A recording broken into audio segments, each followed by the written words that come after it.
Assalamualaikum warahmatullahi wabarakatuh. Perkenalkan, nama saya Ihsan Hanif, jurusan Manajemen Dakwah NPM 1941030039. Di sini saya akan menjelaskan materi mata kuliah Manajemen Organisasi Islam yang dibimbing oleh Pak Tantowi Jauhari untuk memenuhi tugas UTS. Yang pertama yaitu kelompok 1 mengenai perkembangan teori manajemen. Manajemen adalah proses perencanaan, pengorganisasian, pengarahan, dan pengawasan usaha-usaha para anggota organisasi dan penggunaan sumber daya organisasi lain agar mencapai tujuan organisasi yang telah ditetapkan. Dari masa ke masa, perkembangan teori manajemen sampai saat ini telah berkembang dengan pesat. Namun sampai detik ini pula belum ada suatu teori yang bersifat umum ataupun berupa kumpulan-kumpulan hukum bagi manajemen tidak terlihat dari satu teori saja, melainkan menerapkan dan menarik suatu titik kesimpulan dari beberapa teori yang ada untuk menghasilkan manajemen yang terbaik pada perusahaan masing-masing. Yang selanjutnya kelompok 2 yaitu organisasi publik dan organisasi bisnis. Menurut Tali Judu Naraha menerangkan organisasi publik adalah organisasi yang didirikan untuk memenuhi kebutuhan masyarakat akan jasa publik dan layanan sivil.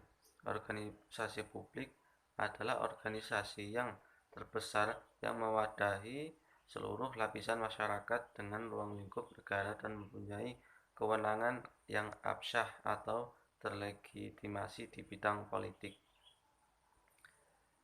Selanjutnya kelompok 3 yaitu materinya yang berjudul teori organisasi.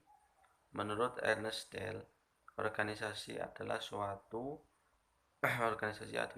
proses perencanaan yang meliputi penyusunan, pengembangan, dan pemeliharaan suatu struktur atau pola hubungan kerja dari orang-orang dalam suatu kerja kelompok.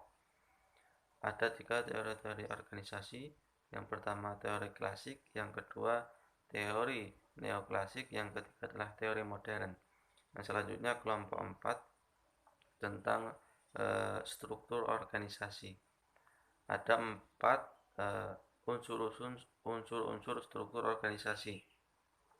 Yang pertama adalah spesialisasi aktivitas atau specialization of activities. Yang kedua standarisasi aktivitas. Yang ketiga koordinasi aktivitas. Yang keempat adalah sentralisasi dan desentralisasi pengambilan keputusan. Struktur organisasi adalah diagram yang menggambarkan rantai perintah, hubungan pekerjaan, tanggung jawab tentang kendali dan pimpinan organisasi berfungsi sebagai kerangka kerja dan tugas pekerjaan yang dibagi, dikelompokkan, dan dikoordinasi secara formal. Struktur organisasi menunjukkan alur perintah yang mengindikasikan jabatan pekerjaan yang harus dipertanggungjawabkan oleh masing-masing tipe karyawan. Selanjutnya kelompok 5 mengenai lingkungan organisasi. Lingkungan organisasi adalah segala sesuatu yang dapat mempengaruhi kelangsungan, eksistensi, keberadaan, dan lain-lain yang menyangkut organisasi baik dari dalam maupun dari luar. Ada 2 macam lingkungan dalam organisasi. Yang pertama adalah lingkungan internal, yang kedua adalah lingkungan eksternal. Selanjutnya kelompok 6 menerangkan tentang ukuran organisasi. Pengertian dari ukuran organisasi adalah pembahasan mengenai besar kecilnya suatu organisasi serta apa dan bagaimana dampaknya terhadap pengelolaan organisasi tersebut. Organisasi itu sendiri jika dilihat secara langsung, kita pasti bisa membedakan mana perusahaan besar, sedang atau menengah atau kecil, dan organisasi adalah kesatuan sosial yang dikoordinasi secara sadar dengan sebuah batasan yang relatif dan diidentifikasi yang bekerja atas dasar yang relatif terus menerus untuk mencapai suatu tujuan bersama atau sekelompok tujuan menurut pendapat menurut Robbins. Yang selanjutnya kelompok 7 menerangkan tentang desain organisasi. Desain organisasi dinyatakan sebagai proses pembuatan keputusan yang dilakukan oleh manajer untuk memilih struktur organisasi yang sesuai dengan strategi untuk organisasi dan lingkungan tempat anggota organisasi melaksanakan strategi tersebut. Selanjutnya kelompok 8 menerangkan tentang efektivitas organisasi. Merupakan suatu konsep yang sangat penting karena mampu memberikan gambaran mengenai keberhasilan suatu organisasi dalam mencapai sasaran atau dapat dikatakan bahwa efektivitas merupakan tingkat ketercapaiannya tujuan. Selanjutnya kelompok 9 menerangkan tentang siklus hidup organisasi.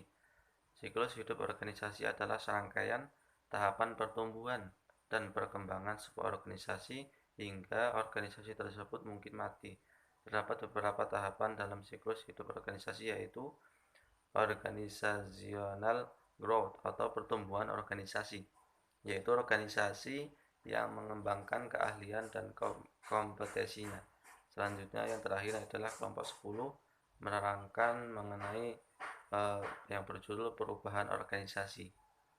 Perubahan organisasi adalah suatu proses di mana organisasi tersebut berpindah dari keadaannya yang sekarang menuju ke masa depan yang diinginkan untuk meningkatkan efektivitas organisasinya. Itulah 10 materi kelompok mata kuliah manajemen organisasi Islam untuk memenuhi tugas UTS yang diberikan kepada saya. Saya ucapkan terima kasih kepada Pak Tontowi Jawahari selaku pengasuh mata kuliah manajemen organisasi Islam. Sekali lagi saya ucapkan terima kasih atas kesempatan yang diberikan oleh Bapak Tontowi Jawahari. Kurang lebihnya saya maaf, kepada Allah saya mohon ampun. Wassalamualaikum warahmatullahi wabarakatuh.